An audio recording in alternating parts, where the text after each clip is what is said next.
Hello everyone. ಇವತ್ತು ನಾನು ಈ ವಿಡಿಯೋದಲ್ಲಿ ನಿಮಗೆ ನಾವು ಎಲ್ಲಿ ಅಗಸ್ತ್ಯನಿಗೆ ಅಕ್ಷರಾಭ್ಯಾಸವನ್ನು ಮಾಡಿದ್ವಿ ಮತ್ತು ಅಲ್ಲಿಂದ ನಾವು ಏನೇನು ನೋಡಿಕೊಂಡು ವಾಪಸ್ ಬಂದ್ವಿ ಅನ್ನೋದನ್ನು ನಾನು ಈ ವಿಡಿಯೋದಲ್ಲಿ ನಿಮಗೆ ತೋರಿಸ್ಲಿಕ್ಕಿದ್ದೇನೆ.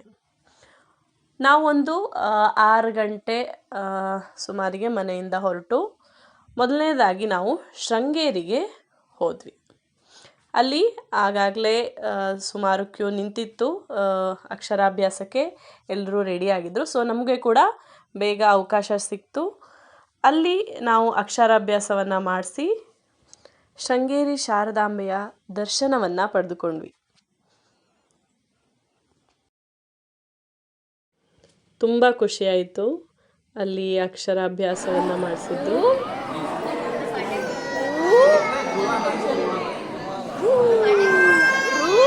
ಆದಮೇಲೆ ಕಟ್ಟೆ ಒಳಗೆ ಅರಿಶಿಣದ ಕೊಂಬನ್ನು ಇಟ್ಟು ಕಟ್ಟೆಯನ್ನು ಕೆಳಗಿಟ್ಕೊಳ್ಳಿ.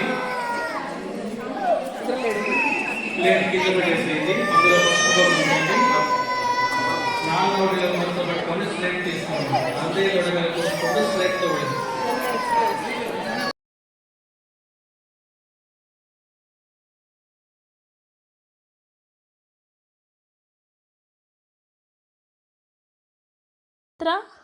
ಅಲ್ಲಿಂದ ಒಂದು 11:30-12 ಗಂಟೆಗೆ ನಾವು ಹೊರಟು ಒಂದು 2 ಗಂಟೆ ಸುಮಾರಿಗೆ 2 ಗಂಟೆ ಒಳಗಡೆ 1:30 ಆ ಟೈಮಲ್ಲಿ ನಾವು ಹೊರನಾಡನ್ನು ತಲುಪಿದ್ವಿ. ಅಲ್ಲಿ ಮಹಾಮಂಗಳಾರತಿ ಆಗ್ತಾಯಿತ್ತು. ಸೀದಾ ಮಹಾಮಂಗಳಾರತಿಯನ್ನು ನೋಡಿ ಊಟಕ್ಕೆ ಹೋದ್ವಿ. ಹೊರನಾಡು ಅನ್ನಪೂರ್ಣೇಶ್ವರಿಯಲ್ಲಿ ಅನ್ನಪ್ರಸಾದವನ್ನು ಸ್ವೀಕರಿಸಿ ಅಲ್ಲಿಂದ 1:30-2 ಗಂಟೆಯ ಜರ್ನಿ ಹೊರನಾಡನ್ನು ತಲುಪಿ ಅಲ್ಲಿ ನಮ್ಮ ಬಾಸ್ ಆಗಾಗಲೇ ಅವರ ಡ್ಯೂಟಿಗೆ ಜಾಯ್ನ್ ಆಗಿಬಿಟ್ಟಿದ್ರು. ಸೊ ಅವರನ್ನು ಆ ಡ್ಯೂಟಿಯನ್ನು ತಪ್ಪಿಸಿ ಇವತ್ತೊಂದು ದಿವಸ ಹಾಲಿಡೇ ತೊಗೊಳ್ಳಿ ಅಂತ ಹೇಳಿ ಅವರನ್ನು ಅಲ್ಲಿಂದ ತೊಗೊಂಡೋಗ್ಬೇಕಿದ್ರೆ ನಮಗೆ ಸುಮಾರು ಟೈಮ್ ಆಗಿ ಹೋಯಿತು. ನೀವು ಹೊರನಾಡಿಗೆ ನೀವು ಬುಧವಾರ ಹೋಗ್ತಾ ಇದ್ದರೆ ಆ ದಿವಸ ನೀವು ಬೇಗ ಹೋಗಬೇಕು. 2:30-3 ಗಂಟೆ ನಂತರ ಅಲ್ಲಿ ಕ್ಲೀನಿಂಗ್ ಮಾಡೋದ್ರಿಂದ ಅಲ್ಲಿ ಅವರು ಹೇಳಿರೋ ವಿಷಯ ನಮಗೆ. ನಾವು 2-2:30 ಒಳಗಡೆ ತಲುಪಿದ್ವಿ. ಹಾಗಾಗಿ ನಮಗೆ ದರ್ಶನ ಮತ್ತು ಊಟಕ್ಕೆಲ್ಲ ಆಯಿತು. ಊಟದ ನಂತರ 2:30-3 ಗಂಟೆಯ ನಂತರ ಅಲ್ಲಿ ದರ್ಶನದ ವ್ಯವಸ್ಥೆ ಮತ್ತು ಊಟದ ವ್ಯವಸ್ಥೆ ಇರೋದಿಲ್ಲ. ಆವತ್ತು ಅವರಿಗೆ ಕ್ಲೀನಿಂಗ್ ಅವರು ಅದನ್ನು ಬಿಟ್ಕೊಡ್ತಾರೆ. ಸೊ ಆವತ್ತು ನೀವು ಹೋಗೋದಿದ್ರೆ ಸ್ವಲ್ಪ ಬೇಗ ಹೋಗಬೇಕು ಹೊರನಾಡಿಗೆ. ಇಲ್ಲಿ ನೋಡ್ಬೋದು ನೀವು ಅಗಸ್ತ್ಯ ಸಿಂಹದ ಬಾಯಲ್ಲಿ ಬೆರಳಿಟ್ಟು ಗಡ್ಡವನ್ನು ಜಗ್ತಿರೋದನ್ನು. ನಂತರ ಅಲ್ಲಿಂದ ಕಳಸ ಟೀ ಎಸ್ಟೇಟ್ಗೆ ಬಂದ್ವಿ. ತುಂಬ ಸುಂದರವಾದಂತಹ ಟೀ ಎಸ್ಟೇಟ್ ಇದು. ಚಪ್ಪರದ ಗಣಪತಿ ದೇವಸ್ಥಾನ ಇಲ್ಲಿ ಇರೋದು. ಇನ್ನೊಂದು ವಿಶೇಷ ಏನಂದರೆ ಲವ್ ಮಾಕ್ಟೇಲ್ ಕನ್ನಡ ಮೂವಿ ಇದೆ ಅಲ್ವಾ, ಅದರ ಶೂಟಿಂಗ್ ಆಗಿರೋದು ಇಲ್ಲೇ ಅಂತ ಹೇಳ್ಬೋದು.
ಸಂಸೆ ಟೀ ಎಸ್ಟೇಟನ್ನು ನಾವು ನೋಡಿ ಆ ಸುಂದರವಾದ ದೃಶ್ಯವನ್ನು ನೋಡ್ತಾ ಅಲ್ಲೊಂದು ಅರ್ಧ ಗಂಟೆ ಮುಕ್ಕಾಲು ಗಂಟೆ ಕಾಲ ಕಳೆದ್ವಿ.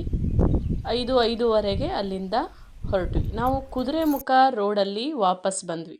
ಅಂದರೆ ನೀವು ಈಚೆಯಿಂದ ಉಡುಪಿಯಿಂದ ಹೋಗಬೇಕಿದ್ರೆ ಶೃಂಗೇರಿಗೆ ಹೋಗಿ ಹೊರನಾಡಿಂದ ಕುದುರೆಮುಖ ರೋಡಲ್ಲಿ ವಾಪಸ್ ಬಂದರೆ ತುಂಬ ವ್ಯೂಸನ್ನು ನೋಡಿಕೊಂಡು ವಾಪಸ್ ಬರ್ಬೋದು. ಮತ್ತು ಇಲ್ಲಿ ಸಂಜೆ ಆದಮೇಲೆ ನಿಮಗೆ ಓಡಾಡೋಕ್ಕೆ ಒಂದು ಚೀಟಿಯನ್ನು ಕೊಡ್ತಾರೆ. ಅದನ್ನು ಇಟ್ಕೊಂಡು ನೀವು ಘಾಟ್ ಸೆಕ್ಷನ್ ಮುಗಿದ ಮೇಲೆ ಅದನ್ನು ವಾಪಸ್ ಕೊಟ್ಟು ನೀವು ಆ ಥರ ಪರ್ಮಿಷನ್ ತೊಗೊಂಡು ಓಡಾಡಬೇಕಾಗತ್ತೆ. ಅದಕ್ಕೆ ಬೇಗ ಹೊರಟು ಬೇಗ ವಾಪಸ್ ಬರೋದು ಒಳ್ಳೆಯದು. ಇದಾಗಿತ್ತು ನಮ್ಮ ಅಗಸ್ತ್ಯನ ಅಕ್ಷರಾಭ್ಯಾಸದ ದಿವಸ ನಾವು ಮಾಡಿದಂತಹ ಟ್ರಾವೆಲಿಂಗ್ ವ್ಲಾಗ್. ನಿಮಗೆ ಈ ವಿಡಿಯೋ ಇಷ್ಟ ಆಗಿದ್ದರೆ ಲೈಕ್, ಶೇರ್, ಸಬ್ಸ್ಕ್ರೈಬ್ ಮಾಡಿ. ಇನ್ನೊಂದು ವಿಡಿಯೋದಲ್ಲಿ ಸಿಗ್ತೀನಿ.